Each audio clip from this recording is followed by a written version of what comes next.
Good morning बच्चों। मैं आपको 12वीं क्लास में बीए में पाठ 4 व्यवस्था तंत्र के विषय में बताऊंगी। बच्चों, इसके पहले हम लोग व्यवस्था तंत्र के कार्य, उसके महत्व, इन सब के विषय में जाने। अब आगे उनका अधिकार सौंपना से बाकी रह गया था, वहाँ से मैं आपको समझाऊंगी। अधिकार सौंपना अर्थ नियम की दृष्टि से अधिकार अर्थात नियमानुसार कदम उठाने का अधिकार। व्यवसायिक इकाई में संचालन की दृष्टि से देखें तो अधिकार अर्थात आदेश देना और उसका पालन होने का अधिकार। संचालन की भाषा में देखें या नियम की दृष्टि से देखें तो अधिकार यानी क्या होता है? अधिकार यानी आदेश देना या तो उसका पालन हो रहा है कि नहीं, वो सब का देख रेख करना। जैसे कि इकाई का कद विस्तृत होता है यानी इकाई का कद बड़ा होता है, वैसे उच्च संचालक कितने ही कार्य संबंधी अधिकार और अमल होता है या नहीं, यह देखने का अधिकार अपने सहायकों को सौंपते हैं। उच्च संचालक जो होते हैं वो अपने सहायक को कुछ अधिकार सौंप देते हैं ताकि वो उस अधिकार के द्वारा वो कार्य सही से हो रहा है या नहीं, उन सब की देख रेख कर सकें। सहायक उनको सौंपे गए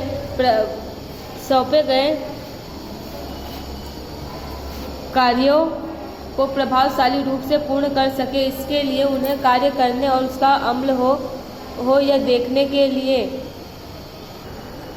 सहायक उनको सौंपे गए कार्य प्रभावशाली रूप से पूर्ण कर सके, इसके लिए उन्हें कार्य करने और उसका अमल हो यह देखने के लिए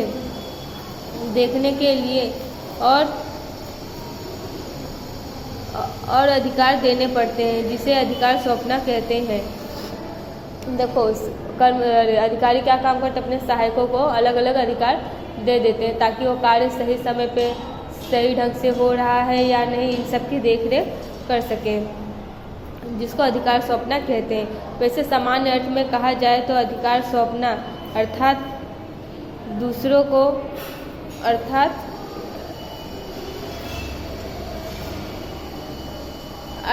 कार्य को दूसरे को सौंपना और कार्य को करने के लिए अधिकार देना होता है। व्याख्या।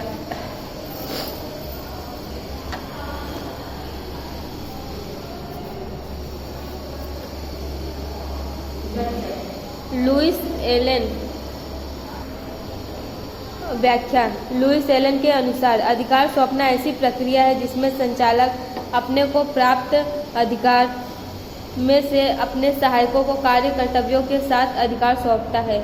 अधिकार सौंपना ऐसी प्रक्रिया है जिसमें संचालक को जो अधिकार प्राप्त होता है उसके द्वारा वो अपने सहायकों को कार्य सौंपता है और सहायक अन्य व्यक्तियों के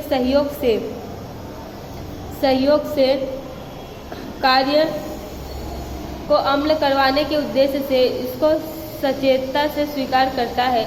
अधिकार सौंपने में दायित्व का विचार पूरक है। सहायकों को अधिकार देने से उस कार्य के अमल के प्रति सहायकों का दायित्व होता है।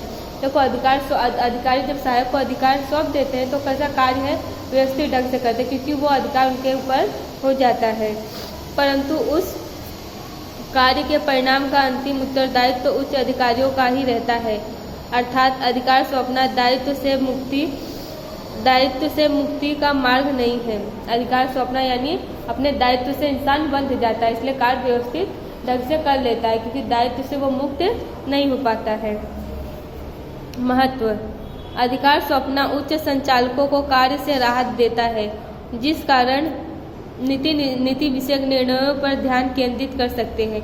अधिकार सौंपने से क्या होता है, उच्च संचालक को कार्य में राहत मिल जाता है और जिसके कारण उनको नीति विषयक निर्णय लेने में कोई कठिनाई नहीं होती है, जिसके द्वारा संचालन कार्यक्षम रूप से होता है। इसलिए कहा जा सकता है कि अधिकार संचालन की चाबी है, जबकि अधिकार सौंपना व्यवस्था तंत्र की चाबी है। पहला है कार्यक्षम संचालन। अधिकार सौंपने के कारण इकाई के उच्च स्तर पर कार्यरत अधिकारियों के कार्यों में कमी होती है। दैनिक कार्यों को अन्य स्तर पर सौंपने से उच्च स्तर के संचालक महत्वपूर्ण विषयों पर ध्यान देकर लक्ष्य प्राप्त कर सकते हैं, जिस कारण से संचालन कार्य प्रभावशाली होता रहता है। दूसरा है कर्मचारी का विकास। इकाई में कार्यरत विविध कर्मचारियों को अधिकार सौंपने के द्वारा विविध निर्णय लेने का अवसर प्राप्त होता है। इकाई में क्या है, जो कार्य कर रहे कर्मचारी है उनको अधिकार दिया जाता है, तो क्या वो कोई भी कार्य किस ढंग से करना है, किस ढंग से नहीं, उसमें निर्णय वो आराम से ले सकते हैं, जिस कारण उनके आत्मविश्वास में वृद्धि होती है। वो अपने आप से निर्णय लेते आए हैं कर्मचारी, तो कैसे उनके आत्मविश्वास में वृद्धि होती है। बार बार एक ही प्रकार के निर्णय लेने से उनकी निर्णय शक्ति अधिक से अधिक तर्कसंगत और प्रभावपूर्ण होती है। बार बार एक ही अधिकार लेने पे उनकी तर्कसंगत कैसे बढ़ती है और उनका आत्मगौरव भी बढ़ता है। तीसरा है अभिप्रेरणा। अधिकार सौंपने से कर्मचारियों की प्रतिभा को विकसित होने का अवसर प्राप्त होता है। अनेक मनोवैज्ञानिक लाभ भी प्राप्त होते हैं। जब अधिकारी द्वारा सहायकों को कार्य सौंपा जाता है और दायित्व दिया जाता है, तब अधीनस्थ मात्र कार्य के सहभागी नहीं होते, बल्कि कार्य की सफलता से उनके आत्मसम्मान में भी वृद्धि होती है, जिससे कर्मचारियों को प्रेरणा प्राप्त होती है। चौथा है विशिष्टीकरण का लाभ। इकाई में कार्यरत सभी व्यक्तियों के पास सभी प्रकार के कार्यों की कुशलता या सक्षमता न हो, यह स्वाभाविक है। अधिकार सौंपने के कारण अलग अलग व्यक्तियों को कार्य का दायित्व और अधिकार दिए जाते हैं। हर व्यक्ति की योग्यता, कुशलता और ज्ञान अलग अलग होने से विशिष्टीकरण का लाभ प्राप्त होता है।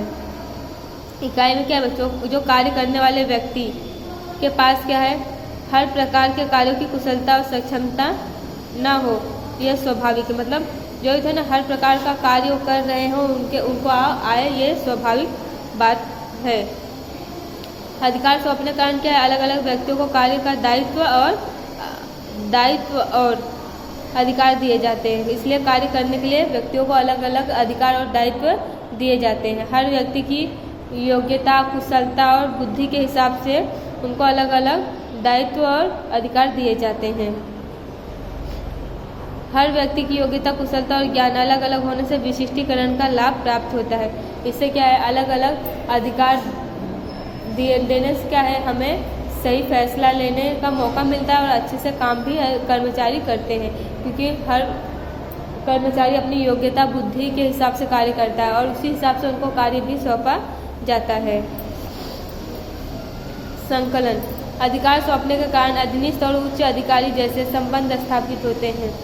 निम्न स्तर के कर्मचारियों को अपने कार्य का निर्णय लेने की स्वतंत्रता प्राप्त होती है। अधिकार सौंपने के कारण क्या, अधीनस्थ और उच्च अधिकारी जैसे संबंध एक दूसरे के बीच में स्थापित होते हैं। निम्न स्तर के कर्मचारी को अपने कार्यों को में निर्णय लेने की स्वतंत्रता प्राप्त होती है। इससे क्या रहता है कि जो छोटे स्तर के कर्मचारी हैं उनको कार्य करने के लिए उनको अधिकार लेने में कैसा निर्णय लेने में एकदम स्वतंत्रता होती है। उनके सुझाव और सफलता पर ध्यान दिया जाता है। इसलिए क्या है, उनके जो निम्न स्तर के कर्मचारी हैं वो कोई निर्णय लेते हैं तो उनके सुझाव और उनके कार्य पर ध्यान दिया जाता है। उनके मतों को भी निश्चित स्थान प्राप्त होता है, मतलब उनकी बात को भी सही स्थान दिया जाता है, उनके मत को भी निश्चित स्थान प्राप्त किया जाता है। इससे इकाई के आंतरिक ढांचा की संबंध विकसित होते हैं। इससे इकाई का क्या आंतरिक ढांचा का संबंध व्यवस्थित विकसित होता है, जिस कारण संकलन का कार्य प्रभावशाली रूप से होता है। इसके कारण क्या है, संकलन का कार्य बहुत प्रभावशाली रूप से पूर्ण होता है। छठवां है विस्तार के अवसर। अधिकार सौंपने के द्वारा इकाई के कितने ही कार्य सहायकों को सौंपकर उच्च संचालक व्यावसायिक इकाई के विस्तार का विचार कर सकती है, जिसके द्वारा इकाई के विस्तार में वृद्धि करके लक्ष्य प्राप्ति को सरल किया जा सकता है। अधिकार सौंपने के द्वारा इकाई के कितने कार्य सहायकों को सौंप उच्च संचालक व्यवसायिक इकाई के विस्तार का विचार कर सकती है। देखो, जो संचालक रहता है वो अपने सहायकों को कार्य सौंप देता है, तो कैसे उसका कार्य का बोझ कम हो जाता है, तो उसका आगे कार्य कैसे करना है, कैसे नहीं, उस सब के बारे में सोचने के लिए कैसे वो फ्री हो जाता है, जिसके द्वारा इकाई के विस्तार में वृद्धि करके लक्ष्य प्राप्ति को सरल किया जा सकता है। जिसके द्वारा क्या है, वो इकाई को यानी कि उस कंपनी को कैसे आगे बढ़ाना है, कैसे लाभ प्राप्त करना है, ये सब के विषय में वो सोच सकता है और वो अपनी लक्ष्य को प्राप्ति प्राप्त करने में एकदम सफल रहता है। तो धन्यवाद बच्चों। अगले वीडियो में आपको अधिकार सौंपने के मूल तत्व के विषय में समझाऊंगी।